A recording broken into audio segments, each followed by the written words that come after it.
This is CBC Vancouver News.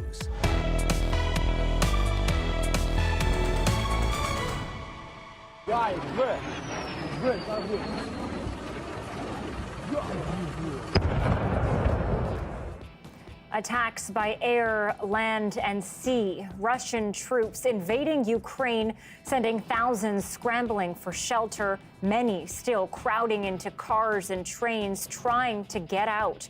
And with battles raging, things are changing by the minute, and the losses are mounting.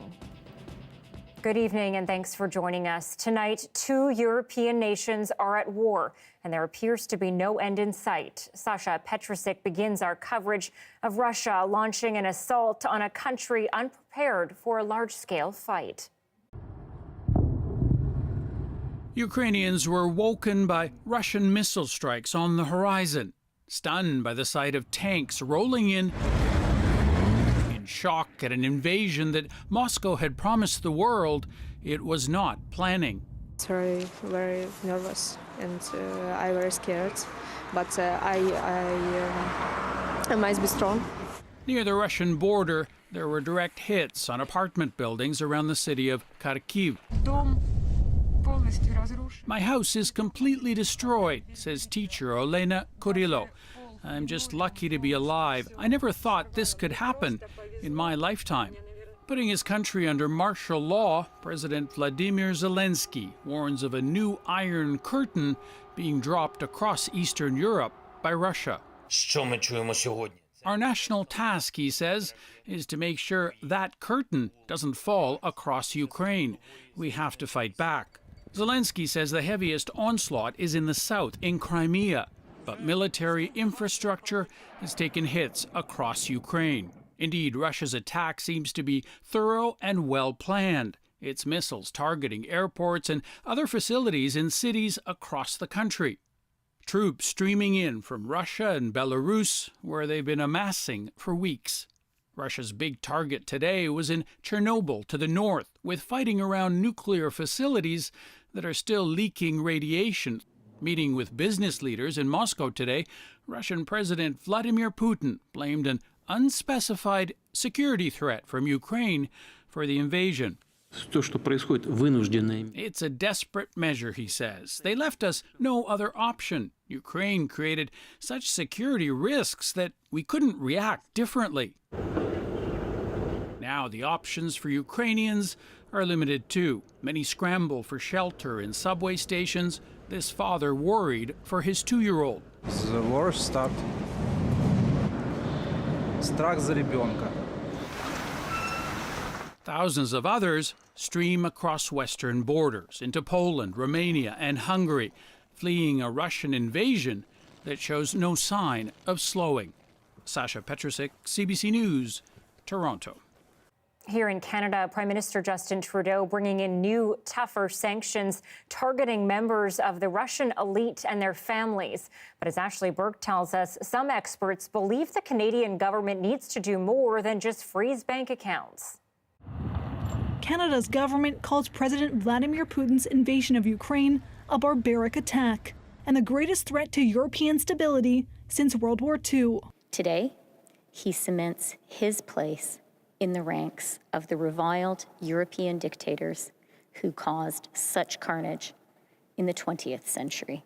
I think Vladimir Putin has come to believe that he can lie with impunity. The Prime Minister says Canada stands united with its allies to prove that's not true, and today announced another round of new sanctions, this time targeting Putin's power base, the Russian elite. These sanctions will target 58 individuals and entities, including members of the Russian elite and their family members, as well as the Wagner Group and major Russian banks, among others. Putin's ministers of defense, finance, and justice will also be sanctioned. The government argues freezing all those assets will have an impact. You are not going to be able to be a high roller, enjoying all of the fantastic things which Western democracy has created. But experts say freezing accounts won't hurt Putin, seizing them will. That will really get his attention because we're talking about hundreds of billions in foreign holdings including some 250 billion of Putin's own money that are sitting in bank accounts around the world. Obviously, some of those holdings are in Canada. That expert says the government could do that by passing legislation currently before the Senate that would allow Canada to seize the assets of Russian elite and repurpose them to help people in Ukraine who are now in grave danger. Ashley Burke, CBC News, Ottawa. And in Vancouver, hundreds of Ukrainian Canadians and their supporters gathered downtown protesting Putin's actions and calling for increased Canadian and international pressure against the Kremlin. Joel Ballard spoke to those people, and he's hearing about their fears about what might come next. This downtown Vancouver square transformed into a sea of yellow and blue. Ukrainians wrapped in their country's flag. I'm devastated. I can comprehend. Gathered in Vancouver while family and friends are a sea away under attack. There's a deep sense of helplessness. We are here to send a message and ask the world leaders to stop this insanity and save our beloved homeland. The fear also accompanied by disbelief. Prepare yourself for the worst, but you always hope for the best. And that's what we've been doing, because we couldn't believe a war could happen in 21st century. Hopeful that diplomacy would sway Russian intentions. And while Ukrainians like Shiroka are grateful for what Canada and its allies have done so far, more is needed. Obviously, Putin's regime does not respond to diplomacy. Unfortunately, he responds only to strength, to power. All forms of international pressure against Russia need to be amped up, she says. Support for Ukrainians, not just in Vancouver, but also from the province. In the capital, the Ukrainian flag was raised at the legislature, and a local Ukrainian cultural center busy cooking for their monthly food sale, with money raised going towards humanitarian support. Back at the rally, it's not only Ukrainians among the crowd, but many nationalities, sickened by the recent actions, including Russians living in Canada. I do not support what Putin is doing with them on their territory. This is terrorism. This is war. And Daria lived in Russia during the Crimean annexation. She's filled with a sense of shame over her motherland. I feel like I'm sorry that we couldn't stop him. Though terrified of what will happen, those here say Ukrainians will not cower, while loved ones back home swiftly join the army and defensive lines. The Ukrainian army is strong right now, and the Russian army is not invincible. And I'm sure that there are with millions of Ukrainian workers in EU and in other countries who are going back to Ukraine to join the army right now. A country and its people under attack, but prepared to stand united and fight, even thousands of kilometers away. Joel Ballard, CBC News, Vancouver. An estimated 200,000 people of Ukrainian descent are living in BC right now, many of them naturally very worried about their loved ones back in Europe. Joining me now is Natalie Jutskevich, whose family is in eastern Ukraine. Natalie, I'm sure there's been a lot of emotions for you right now. Your brother, your parents are in the thick of it all. Can you tell us what the past 24 hours have been like for you?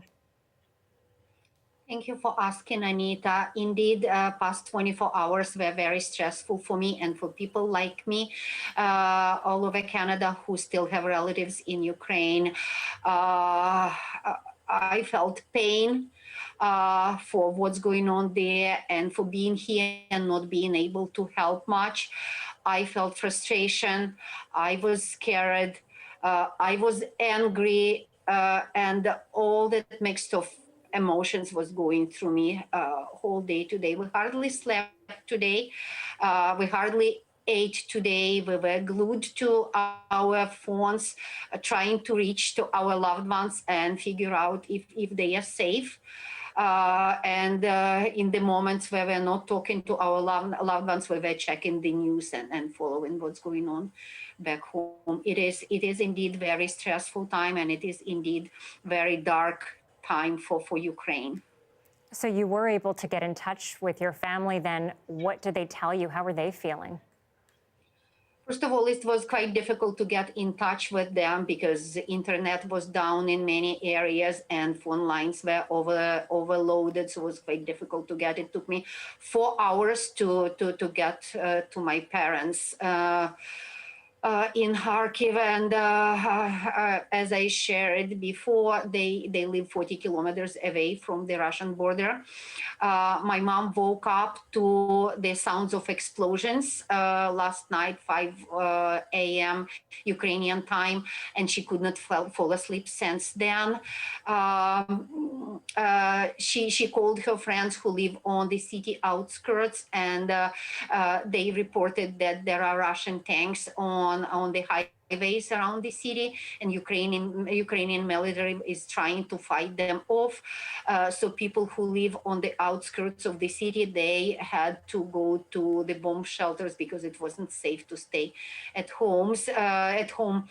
I called mom a few times throughout the day, and she said that the city mayor recommended the citizens to spend the night at the subway, underground subway, because it's much safer to be there than at home. So with my last conversation with my parents ended at the note that they were deciding if they're gonna spend night at home or they should go to the subway station.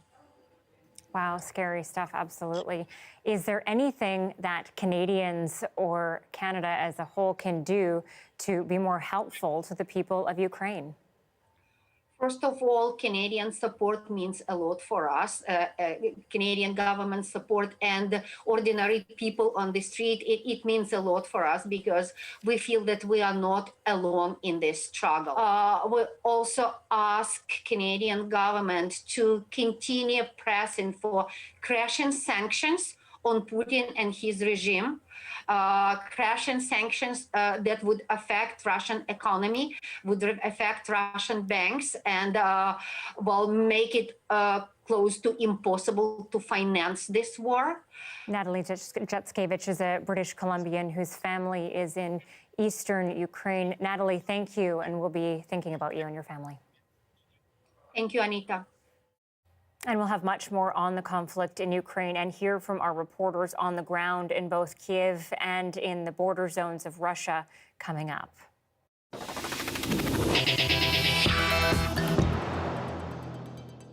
Let's switch gears now to other news from around the province. The high cost of living is hitting international students hard, with many turning to food banks for help.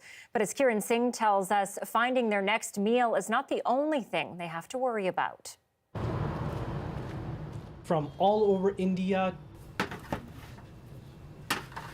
to Bangladesh, Nepal, and Pakistan. We have recipients and especially international students from everywhere.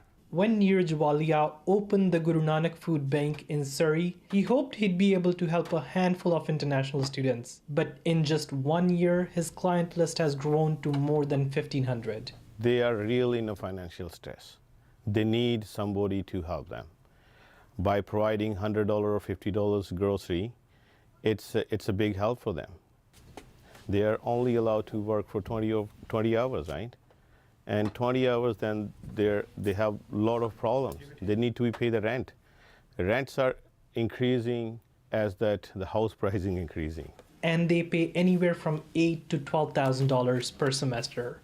And we have a lot of expenses to manage, like our mobile bills, our rents, and there are our fees.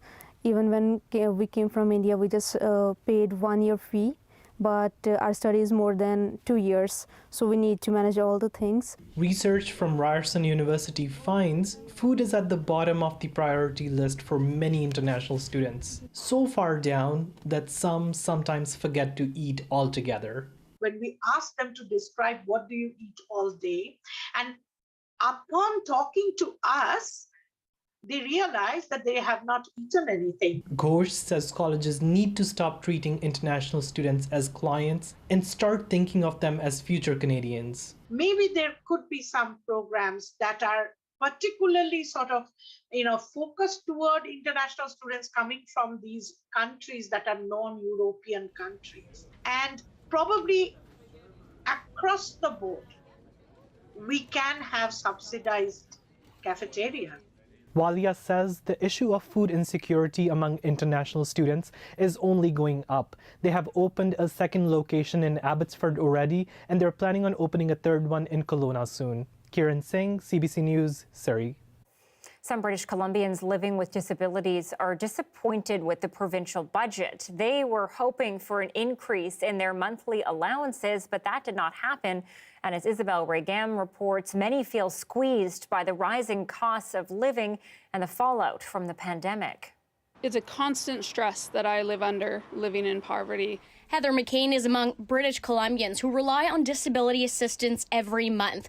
They and others hope this year's provincial budget would include a boost in the program to catch up with the rising cost of living. That didn't happen.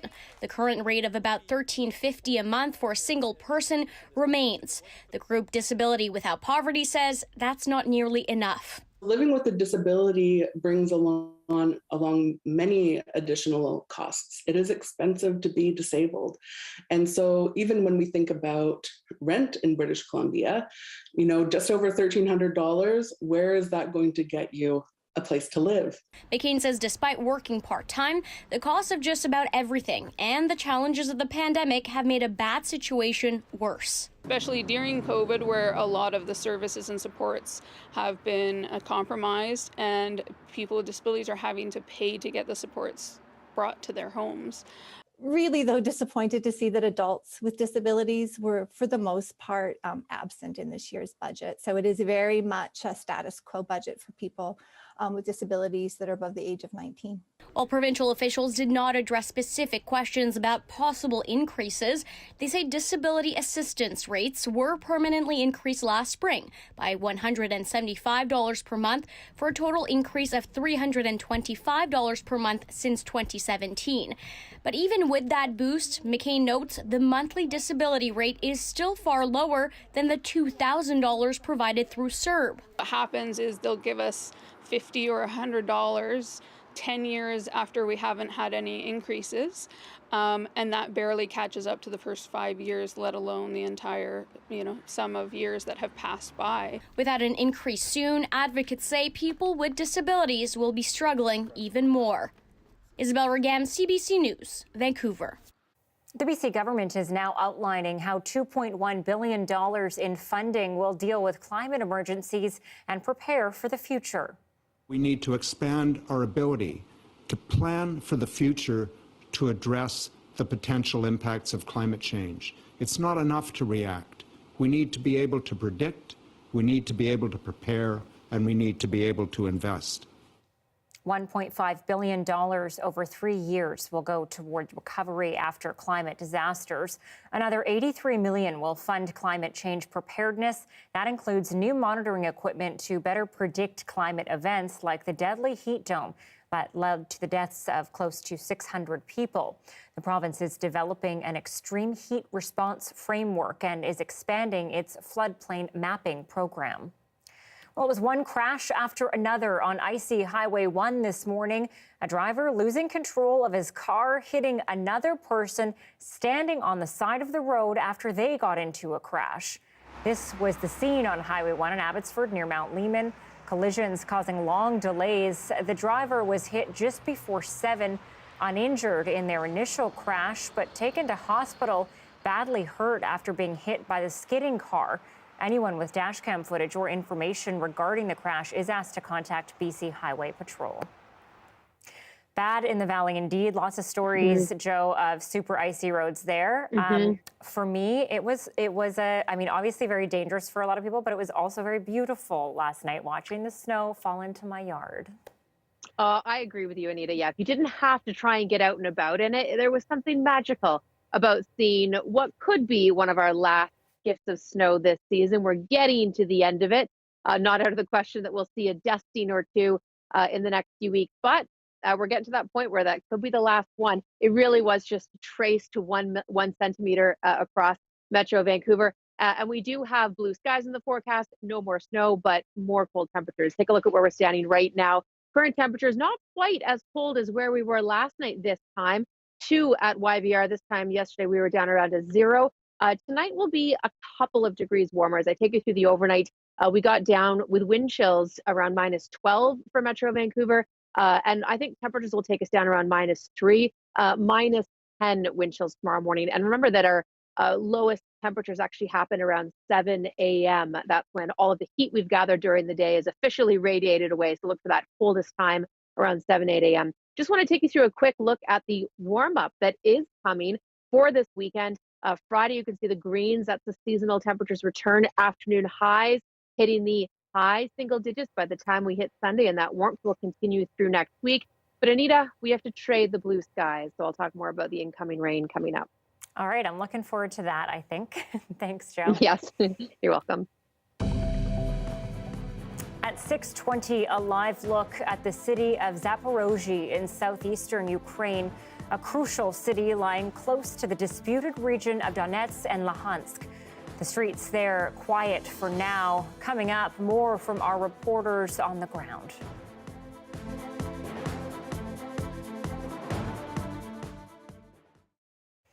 Thanks for staying with us during our commercial-free live stream. Well, maple syrup is Canada's signature starch, but not everyone who wants to make syrup lives around maple trees. So here's a much sweeter option, walnut syrup. It's a new type of sugary sap a couple from Harrow, Ontario is tapping into.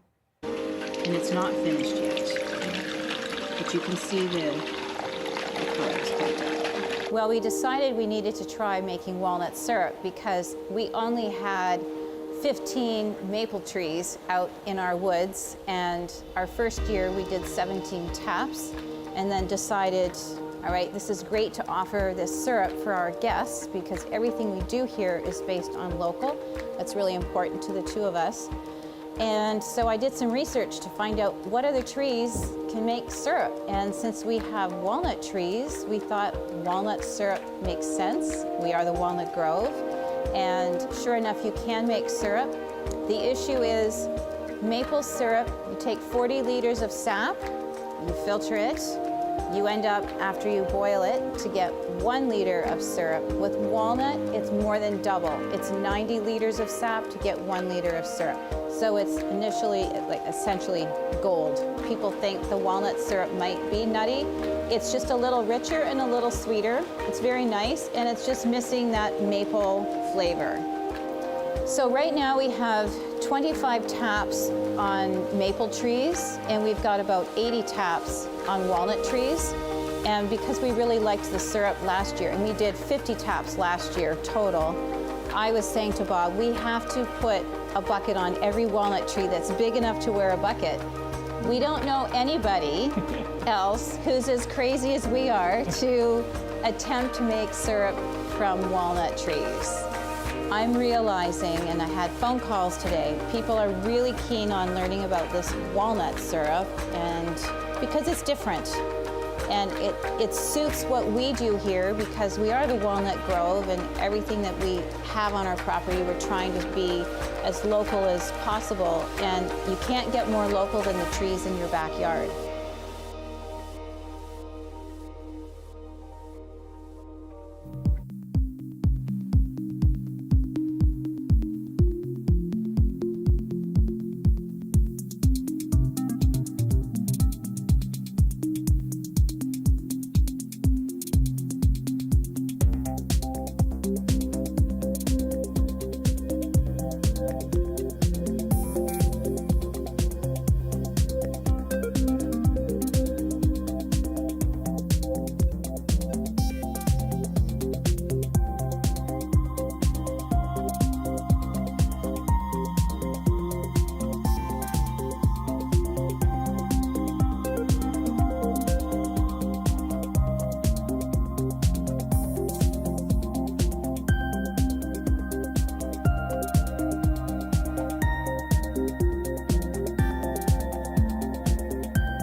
Welcome back. Russian forces pushing into Ukraine on multiple fronts, and casualties are mounting on both sides. Ukrainian officials report more than 130 people have been killed, and that number includes both soldiers and civilians. I want to show you a live shot now of Kyiv, where it is nearly 4:30 in the morning on Friday. The city is currently under curfew. Ukraine's President Zelensky addressed the nation just a few hours ago, saying he's disheartened by the international response and that there is no one to fight alongside Ukraine. He has ordered a full mobilization of the country.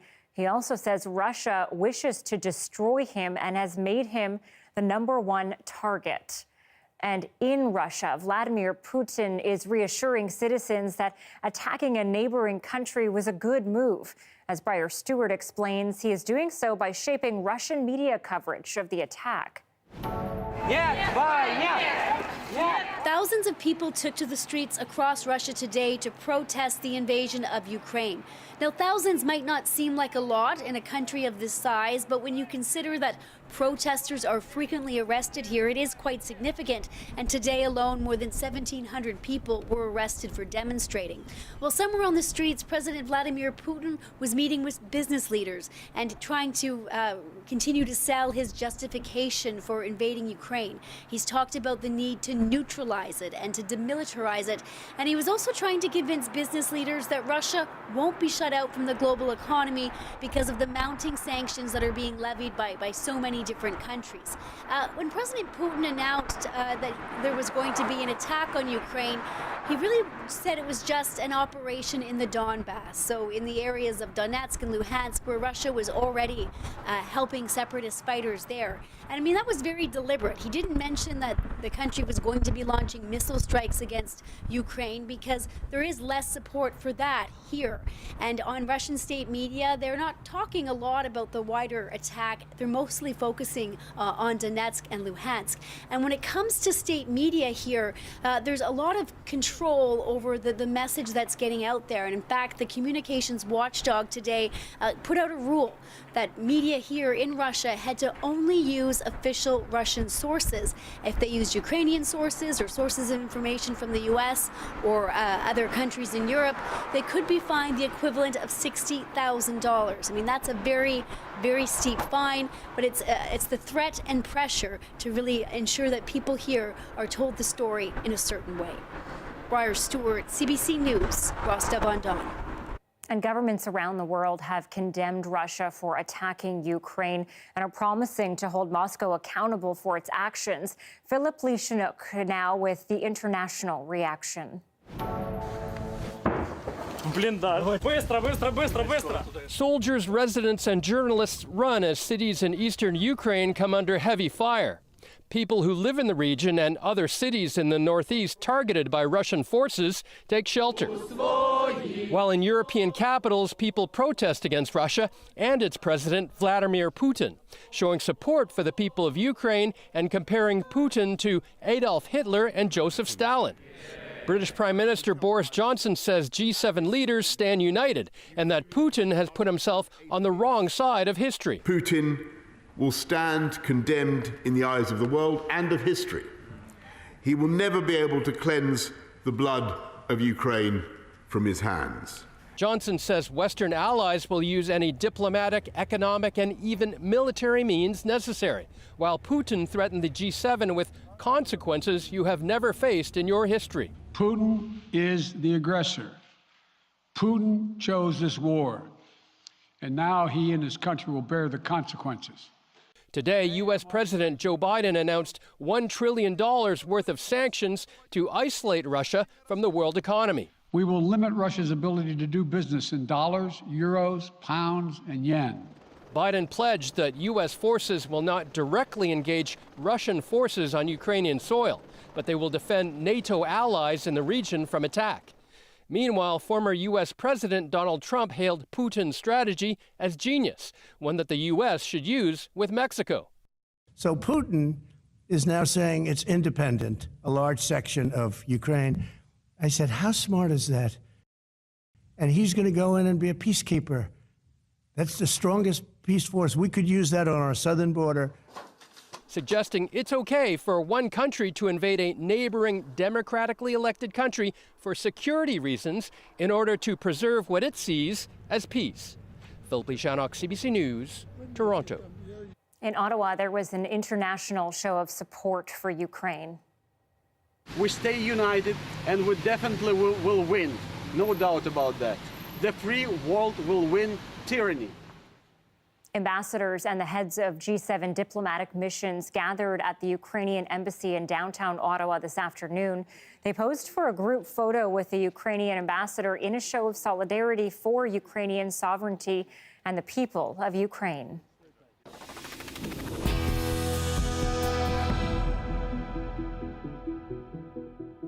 Edmonton police say an innocent man is dead after being hit by a bullet from a shooting involving officers and a robbery suspect. Officers were called to a report of an armed robbery at a downtown liquor store around 6:30 yesterday evening. The male suspect fled but was found about 30 minutes later. A confrontation then happened and officers shot and killed one man.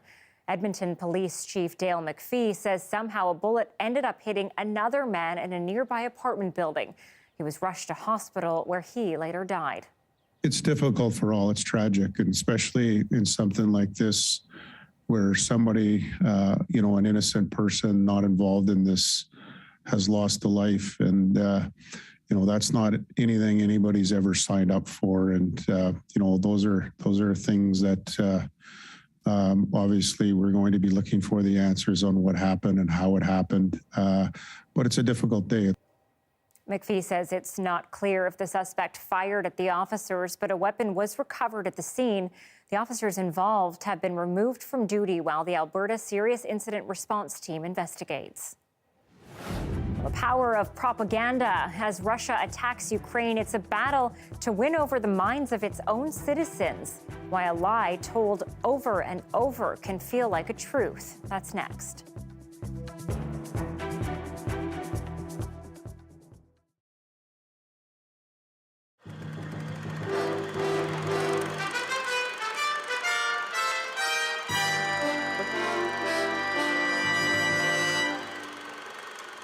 Prime Minister Mulroney was in Kiev today in the Soviet Republic of Ukraine. A lot of Canadians have strong emotional ties to that area, and the official ties between Canada and the Ukraine are going to be even stronger.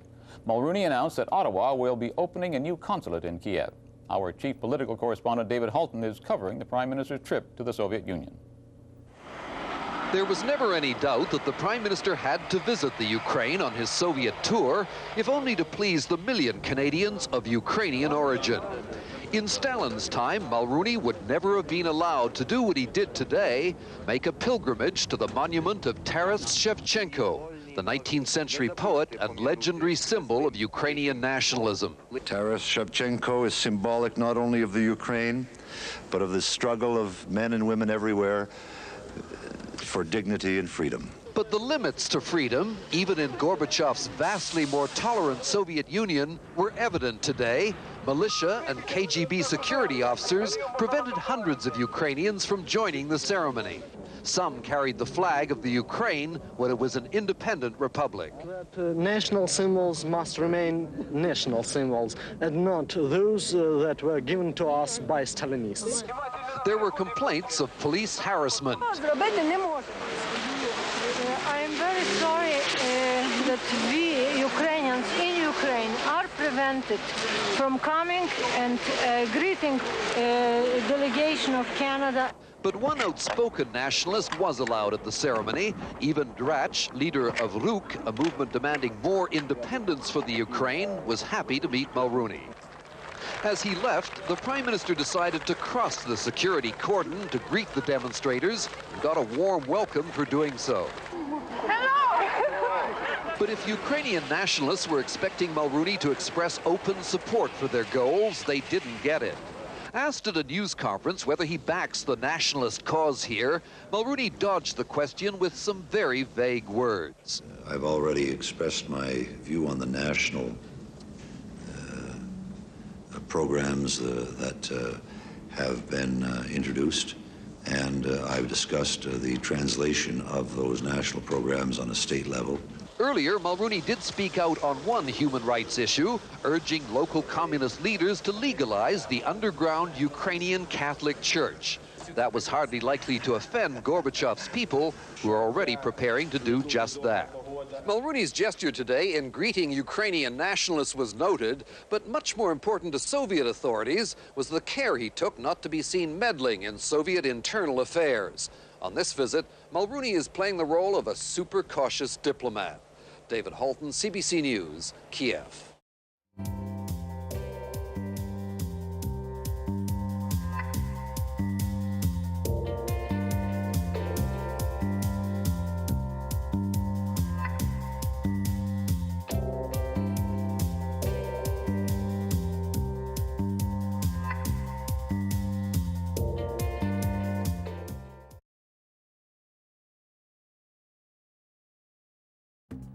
We are focusing a lot tonight on Ukraine, of course, given the gravity of the situation, but we do want to take a look again at some of the local stories that we've been following tonight. When we ask them to describe what do you eat all day, and upon talking to us, they realize that they have not eaten anything. The rising cost of food in this province is hitting international students hard. Food bank organizations targeting that group say in just 1 year, the list of clients has grown. It's a constant stress that I live under, living in poverty. Some British Colombians living with disabilities are frustrated, saying their needs have been overlooked in BC's latest budget. The cost of living continues to go up, but the province isn't increasing monthly disability assistance, and they want that to change.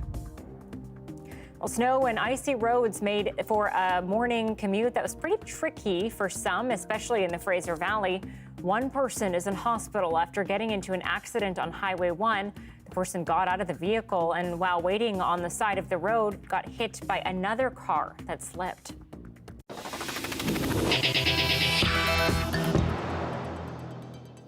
As Russia plotted its invasion of Ukraine, Vladimir Putin's propaganda machine went into overdrive. It's responsible for a steady drumbeat of disdain for Ukraine's leaders, sent far and wide by the country's compliant TV news programs. Terrence McKenna shows us the power of lies told over and over.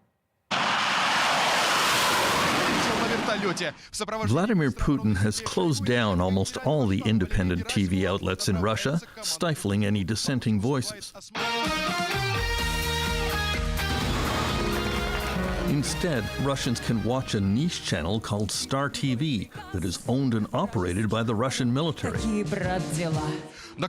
which provides elaborate coverage of Putin's visits to military bases to witness displays of Russia's overwhelming firepower, all accompanied by the breathless commentary of military correspondents.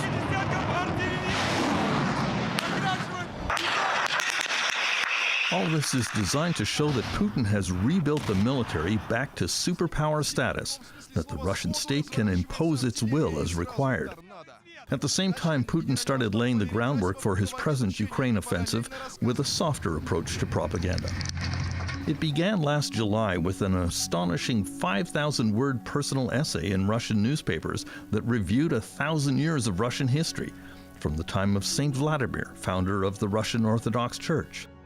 The modern Vladimir strongly argued that all Russian speakers were part of one great nation, suggesting that Ukraine was not a real country and even that the Ukrainian language was not a real language. Konstantin Egert, a Russian journalist living in Lithuania, was taken aback by the Putin article. And what we saw happening in the last months actually only proves that Putin, with his Ukraine article, was not joking. He was not just musing about old history. It was his warning to Ukraine and to the world. Now comes the angry Putin speech Monday that put a similar message in a much more threatening manner. Вся ответственность за возможное продолжение кровопролития будет целиком и полностью на совести правящего на территории Украины режима. American Anne Applebaum has written numerous books about Russia and Ukraine. Putin's speech was an ahistorical rant, a kind of very strange and very convoluted version of Ukrainian and Russian history, which was designed to demonstrate to a Russian audience that Ukraine doesn't exist, that it's not a country, it's not a real country, and it can be eradicated. One of the recurring themes from Vladimir Putin, constantly repeated on Russian TV, is that the present Ukrainian government, despite being led by a Jewish president, Volodymyr Zelensky, is somehow a pro-Nazi regime. What he wants to say is that the Ukrainian people, they are good people. In fact, they are Russians like us. And they need to be liberated from this horrific regime which is run by the proto-Nazis in cahoots with the West. That Nazis theme is picked up on popular Russian programs like this one on the most popular channel, where host Vladimir Zolovyov treats his Ukrainian guests with undisguised hostility. Идиоты! Вы идиоты! У нас гражданская война. Зачем нам останавливать, если на наших глазах ваша нацистская дегенеративная власть разваливается? Most Russians believe that the West and Ukraine are to blame for the current crisis, probably up to 60%. And this is a result of a constant stream of propaganda programs over the last 8 years on Russian television. Mr. Putin picked up another of his favorite themes in his recent press conference with the German Chancellor Olaf Scholz, that the Ukrainian government is exterminating Russian speakers in eastern Ukraine. То, что происходит на Донбассе сегодня, это и есть геноцид. Спасибо. Well, Putin is using one of his traditional devices. He tells a blatant lie to the face of a Western leader, knowing that this is a lie, and knowing that the leader knows that this is a lie. And then he tells whoever it is, Scholz or Biden or Boris Johnson, disclaim it. Explain why it's not so. Once again, the Putin genocide theme is given a loud echo from his acolytes on Russian TV. Мы что должны ждать? Пока там будут концлагеря? Пока они газом будут травить свое население? Certainly the intention of the repeated propaganda on television is to justify the war. It's to justify the casualties that may result from the war. It's to make Russians feel that they are fighting a mortal enemy rather than a neighboring country that has not attacked them. Occasionally, the propaganda masters demand a Russian invasion of Ukraine and extermination to follow. 8 лет выкармливаем бешеных собак, гладим по-шорски, разговариваем с ними и думают, что они нас не искусают. Но бешеная собака, она все равно искусает, если вы ее не усыпите. Many Putin analysts believe he is determined to turn Ukraine into a failed state because if democracy proved a success there, it would lead to pressure for real democracy in Russia and his removal from power. If it becomes a prosperous democracy and member of the Western Club, member of the EU and NATO, then it will give a lie to the Kremlin propaganda. Could that be Putin's main motivation this week? His fear of a popular uprising in Russia to match the one that happened in Ukraine exactly 8 years ago. Terence McKenna, CBC News, Toronto. Expiry dates signal that food may be at the end of its life, and perhaps that means deep discounts. How new apps are flagging those cheap eats to consumers next. And at 6:42, a live look tonight at Revelstoke, a crisp -9 in the Mountain City. But there is change on the way. Johanna breaks it all down coming up.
When there's an emergency, phone alerts are one tool that can be used to let people know. And after being criticized during November's floods, BC claims it plans to use its system more widely in this province. But just how do these messages actually end up on handheld devices in some parts of the country? Well, CBC meteorologist Christy Clemenaga explains the process. You've probably seen alerts like this on your phone before. Communities across the prairies declare states of local emergency when disasters strike, but they could become more and more common as our climate warms and becomes more unpredictable. But who makes the call when to send them out and why? Declaring a state of local emergency gives a municipality power it doesn't normally have, like evacuation orders or travel restrictions. They can also assist a community in bringing in more help if needed, like firefighters being called in from a neighboring jurisdiction. But how does that process start? It begins with a disaster, a wildfire, drought, or flood, something that will have a big impact on a community. So let's say a hypothetical wildfire is affecting community X. It's threatening homes, and action is needed right away. The decision starts with the Director of Emergency Management. They assess the situation, and that means looking at everything from population and available resources to whether the community is able to handle the situation without special powers. If they decide the state of emergency is needed, they alert Mayor and Council. Now, provided Council agrees, they declare a state of local emergency and spread the word. Council can now exercise whatever powers they need to keep the public safe. For instance, if anyone refuses to evacuate, the local police or RCMP can be called in to enforce the rules. And even after the disaster is over, declaring a state of emergency can help in the aftermath. It gives officials the authority to assign power companies to restore service or hospitals to restaff. For example, in Alberta and Saskatchewan, a state of local emergency lasts about 7 days as a default. Council can end the state of emergency early, or they can renew it if needed. So while it may just be a short message that pops up on your phone, it's the result of a complex process aimed at keeping you safe.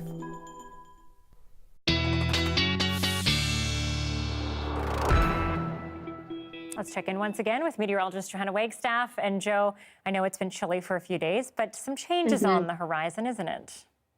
Big changes, Anita. We trade the blue skies and the minus double-digit temperatures for plus double-digit and rain. Let me take you to the current temperatures across the country. The other side of late winter is coming, taking you to the deep freeze that is still in place across eastern prairies, northern Ontario, most of Quebec and into Atlantic Canada now. And on that front that's pushing down into the milder temperatures, we're seeing 10 centimeters of snow tonight, once again for Toronto, Ottawa, Montreal, and that snow is headed to Atlantic Canada as well. It has been quite the winter for Eastern Canada.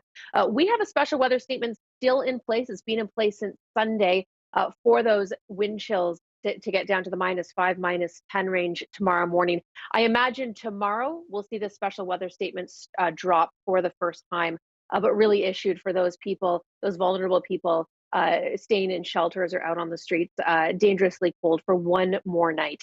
The change is coming with this Pacific system, and you can see it already bubbling up in the Pacific. That is going to open the door to a much milder but wetter southwesterly flow. We'll see that rain and snow spread into central and northern coastal sections starting tomorrow. So here's Friday afternoon. You can see that rain hitting Haida Gwaii northward to the purple as it moves inland. So you will get some good snow for our mountain passes. That rain will move into the south coast Saturday, hopping across the strait for Saturday late afternoon for Vancouver. Notice the purple, though, for our locals. We still need a good snowfall, and I think we'll get a good 20+ centimeters over the course of our weekend. Lots of sunshine tomorrow across the province before we get into those changes. So if you've been enjoying crisp but sunny, you get one more of it. 6 tomorrow and through Victoria and most of the island. It has been a lovely run, almost 2 weeks of sunshine. 1 tomorrow and through Kelowna. You also had a lovely sunny day today and yesterday. Williams Lake, Prince George, that snow has ended for you. Enjoy that sunshine tomorrow. Wind chills down around -17 up towards Fort St. John.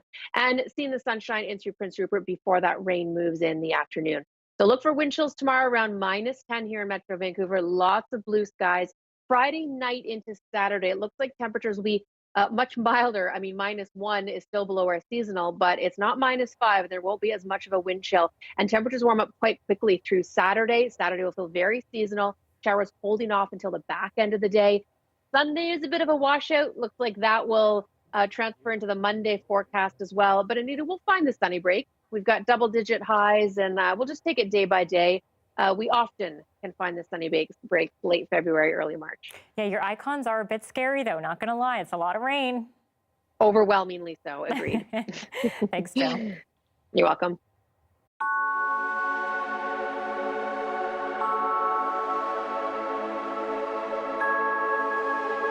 As the price of food goes up, many Canadians have to make more choices about where and how they buy groceries. Luckily, technology is helping with that, with apps pointing to stores that are selling food near expiry at lower prices. Alison Northcott is looking at how this not only helps people cut costs, but also reduces food waste. So I'm going to open the Flash Food app here. This is one way Luke Nichols saves money on groceries. I found some cinnamon bagels here. Using a food waste app that connects him to discount products at grocery stores and allows him to pay less for food that might otherwise be thrown out. As food prices rise and people start feeling the constraints like I am, that they look to the alternatives. About 20% of food produced in Canada each year ends up going to waste, and there are several companies now trying to tap into that. The growth we've seen in Canada has been really the fastest we've seen across any of the other countries we've launched. For another app called Too Good To Go, the company says part of that growth is about timing because it entered the Canadian market just as food prices were rising. As we're all faced and pinched with the challenges of food inflation, our platform is a great avenue to be able to get great value. I can increase the number of coupons. Restaurants like this Montreal bubble tea shop use the app to sell what's left over at the end of the day at cheaper prices. We are practically becoming zero food waste facility. And that's just one way consumers are cutting costs. Others are shopping at stores like this one in Calgary, specializing in selling produce near the end of its shelf life and drawing in customers with low prices. Being a low-income senior, I'm trying to stretch the dollar as much as I can and eat as healthy as I can. When things aren't perfect, they have some blemishes or they have a few days left on them, we list them for a cheaper price. They're still perfectly good to eat. Food rescue apps and discount produce stores are good tools, but bigger changes are needed, says this food systems expert. There's just a lot of opportunities around shortening the food supply chain, growing in the city, growing in peri-urban areas that we really should take advantage of. She says that would be one step towards a less wasteful and more equitable food system. Alison Northcott, CBC News, Montreal. Rescuing a rescuer, the dramatic scene in ocean waters off of Peru. Next.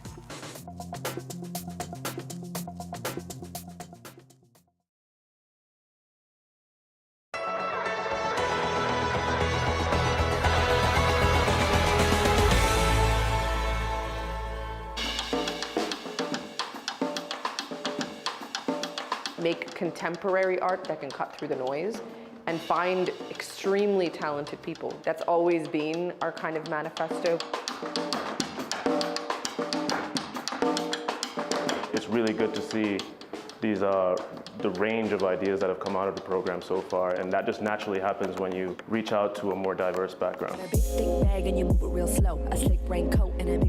Calgary is a hub of BIPOC immigrant young artists who are ready to bring their ideas to the forefront. The incubator program was launched as a way to move all those artists in through the downtown, through Arts Commons, let them know about the community here. When you give an artist an opportunity to tell their stories with more depth, it will automatically become something more digestible for wider audiences. One of the beautiful things about this program is that we can highlight the ones that have been working underground for a long time and the newcomers that are now excited to be embraced by institutions like Arts Commons. As a city, as a country, we're in a weird tipping point. Artistically, economically, culturally, we had like a massive amount of immigrants come here in the past 20 years, and those kids are growing up into artists, into politicians, into people who are decision makers in the country. We programmed artists from several different disciplines. We have R&B singers, we have drummers, we have dancers from different dance forms, we have spoken word artists, filmmakers. Like a fly, Technicolor Joseph, I introduce myself gradually, glad to see Mopo so mad to be. My contribution as a poet and spoken word artist is to bring poetry and spoken word alive. Paint the word, ain't a word, spitting ink, a chalk, I still talk. A fax machine paradox, proper truth topper. I bring poetry alive by allowing people to enter the space, and I allow them to not only see and hear the words, but feel the messages. There's a lot of thinking that is contradictory and conflicting here. I get to be a part of the change and the changes that are happening. You pay the flow with H2O. We gon' keep on the stay locked up. I was living in New York for 12 years, and before that was in Chicago. When the world stopped to come back to Calgary, I was feeling a little isolated and kind of not knowing which direction to go. So when this program emerged, it was like a sacred yes. It makes me feel like I can see myself in the community here, and I can actually relate to everybody.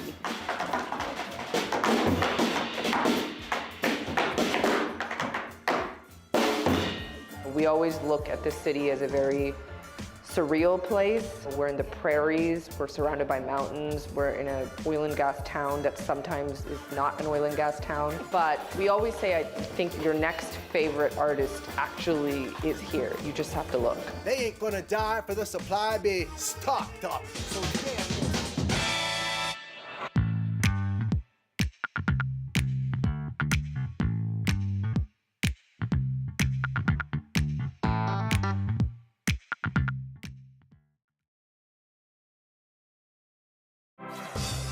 Hi, I'm Amy Bell, and here's what's in your CBC Vancouver inbox.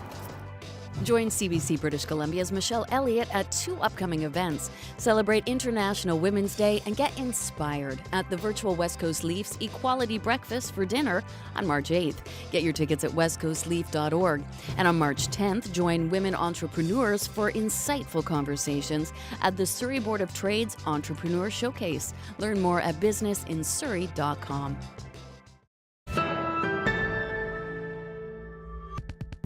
A dramatic ocean rescue near Lima, Peru was captured on video. Take a look.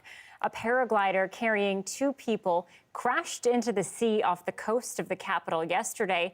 A second paraglider, also with 2 people aboard, came to the rescue but crashed into the water too. Police and crews rescued the 4 people who are now in hospital recovering from injuries. Peru has wind patterns and visibility that are ideal for paragliding and parasailing. Both activities have become popular with tourists in recent years. Thanks for being with us tonight on CBC Vancouver News at 6. We are back here tomorrow at the same time. But tonight, we leave you with some video of a moose having a bit of a nibble. This footage taken by Kent Simmons in Wells Gray Provincial Park. We always love getting interesting footage taken by our viewers, so please feel free to send it in. And thank you, Kent. Have a good evening.